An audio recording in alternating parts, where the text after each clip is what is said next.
3 సంవత్సరాలుగా fee reimbursement స్కాలర్షిప్లు విడుదల కాకపోవడంతో డిగ్రీ కళాశాలన్నీ అంధకారంలోకి నెట్టబడ్డాయని ప్రభుత్వం వెంటనే స్పందించి బకాయిలు చెల్లించాలని ప్రైవేటు విద్యా సంస్థల యాజమాన్యాలు కోరుతున్నాయి. ఆదిలాబాద్ జిల్లా బోధులో ఏర్పాటు చేసిన మీడియా సమావేశంలో యాజమాన్య సభ్యులు తీవ్ర ఆవేదన వ్యక్తం చేశారు. ప్రభుత్వ స్పందన లేకపోవడంతో వేరే దారి లేక ఈ నెల 3వ తేదీ నుంచి నిరవధిక బంద్ పాటిస్తున్నామని తెలిపారు. మాజీ ముఖ్యమంత్రి వైఎస్ రాజశేఖర రెడ్డి 2008లో పేద విద్యార్థులు ఉన్నత చదువులు చదవాలనే గొప్ప ఆశయంతో ఈ ఫీజు రీయింబర్స్మెంట్ పథకాన్ని ప్రారంభించారని గుర్తు చేశారు. అయితే గత 3 ఏళ్లుగా నిధులు విడుదల కాకపోవడంతో ఈ పథకం లక్ష్యం పూర్తిగా దెబ్బతింటుందని ఆవేదన వ్యక్తం చేశారు. నిధులు విడుదల కాకపోవడంతో ఇటు కళాశాల యాజమాన్యాలు అటు విద్యార్థులు తీవ్ర ఇబ్బందులు ఎదుర్కొంటున్నారని తెలిపారు. ప్రభుత్వం వెంటనే స్పందించకపోతే ఫీజులు కట్టలేని నిస్సహాయ స్థితిలో ఉన్న విద్యార్థులు తమ చదువులను మధ్యలోనే ఆపేసే ప్రమాదం ఉందని తెలిపారు. అందరికీ నమస్కారం. రాష్ట్ర ప్రభుత్వము ఫీజు రీయింబర్స్మెంట్ నిధులను విడుదల చేయాలని Telangana private degree management association ఆధ్వర్యంలో ఈ నెల 3వ తేదీ నుండి నిరవధిక సమ్మెలో భాగంగా ఈరోజు ఫీజు రీయింబర్స్మెంట్ నిధులను విడుదల చేయాలని రాజ్యాంగ సృష్టికర్త డాక్టర్ బిఆర్ అంబేద్కర్ గారికి వినతి పత్రాన్ని సమర్పించడం జరిగింది.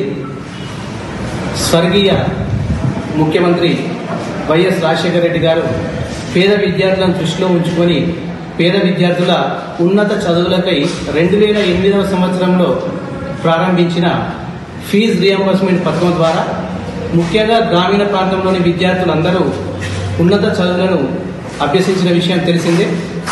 సో దానికి అనుగుణంగా ఈ ప్రభుత్వం కూడా అదే కాంగ్రెస్ ప్రభుత్వము పేద విద్యార్థుల సంక్షేమంతో పాటు ఎందరో మంది పీజీలు అభ్యసించి ప్రైవేట్ కళాశాలలలో ఉపాధి పొందుతున్న వారిని దృష్టిలో ఉంచుకొని కూడా ప్రభుత్వం ఫీజు రీయింబర్స్మెంట్ నిధులను వెంటనే విడుదల చేయాలని కళాశాల తరఫున మేము ప్రభుత్వాన్ని విన్నవిస్తున్నాం. మేము ప్రభుత్వానికి కానీ ఎవరికి కానీ వ్యతిరేకం కాదని ఈ సందర్భంగా తెలియజేస్తూ మా కష్టాలను కళాశాలల మనుగడను పరిగణలోకి తీసుకొని వెంటనే నిధులను విడుదల చేయాలని విన్నవిస్తున్నాం.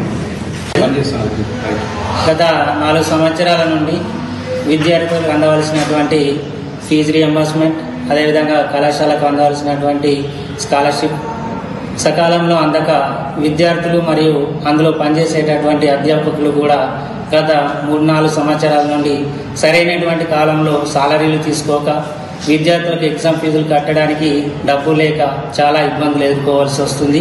కావున అధ్యాపకులను అదేవిధంగా విద్యార్థులను దృష్టిలో పెట్టుకొని ప్రభుత్వము త్వరితగతంగా ఫీజు రీయింబర్స్మెంట్ విద్యార్థులకు అందేటటువంటి స్కాలర్షిప్లను వెంటనే మంజూరు చేయాలని మా అధ్యాపకుల తరఫున విన్నవించడం జరిగింది.